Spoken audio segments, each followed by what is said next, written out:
त्या हेल्परच्या तोंडून बातमी ऐकायला एवढी मजा आली, एवढा खुश आहे मी आज. वा, मी पण खूप खुश आहे, म्हणजे इतकी खुश आहे ती. निशी तू नेहमीच खुश असते. सगळं थोडा वेळ मी खुश आहे, आज तर जरा आराम. सांगा. पण खरंच युवराजराव, देव करो आणि असंच आयुष्यभर खुश राहो तुम्ही. बघा ना, म्हणजे ज्यांनी तुमच्यावर आरोप केले त्यांनी त्यांच्याच तोंडून कबूल केलं युवराजराव निर्दोष आहेत. हेच हवं होतं आपल्याला. कसं झालं होतं त्याचं तोंड? तोंड बघण्यासारखं, म्हणजे बातमी राहिली लांब, त्याचं तोंडच बघण्यासारखं होतं. एवढी मजा आली, खरंच सांगतो मामा. वा, पण खरं कौतुक ना पद्मिनीताईंचं व्हायला हवंय. नाही म्हणजे केदार आणि तारिणीला त्यांची जी काही जागा दाखवून दिली ना तुम्ही, खरंच मानला तुम्हाला.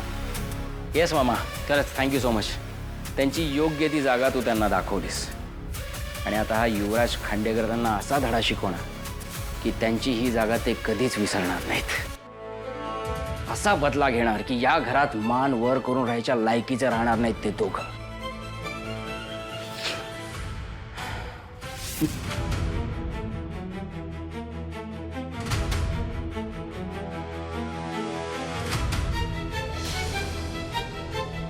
केदार,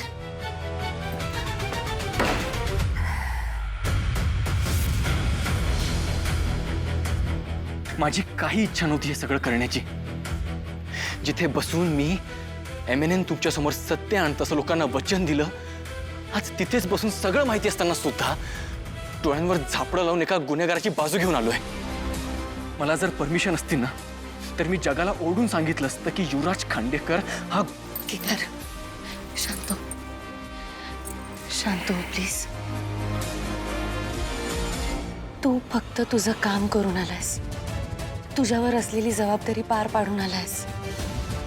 हे बघ, तुझं वैयक्तिक आयुष्य आणि आपलं काम या दोन्ही गोष्टी एकत्र आणून स्वतःला त्रास करून घेऊ नकोस प्लीज. पण मला हे करावं लागलं कारण कौशिकीताईने माझ्यावर जबाबदारी सोपवली म्हणून. म्हणजे हे तू मनापासून नाही केलेस.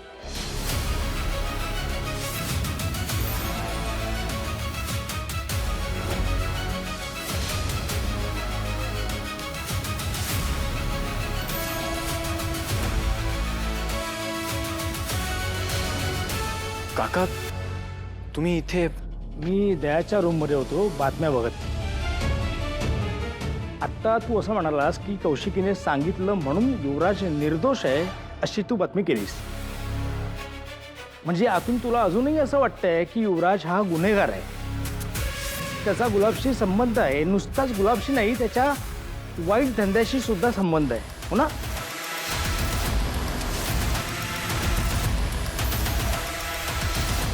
अरे बोला, मी काहीतरी विचारलं तुम्हाला, बोला. काय म्हणायचंय नक्की काका, तुम्हाला काही कळत नाहीये.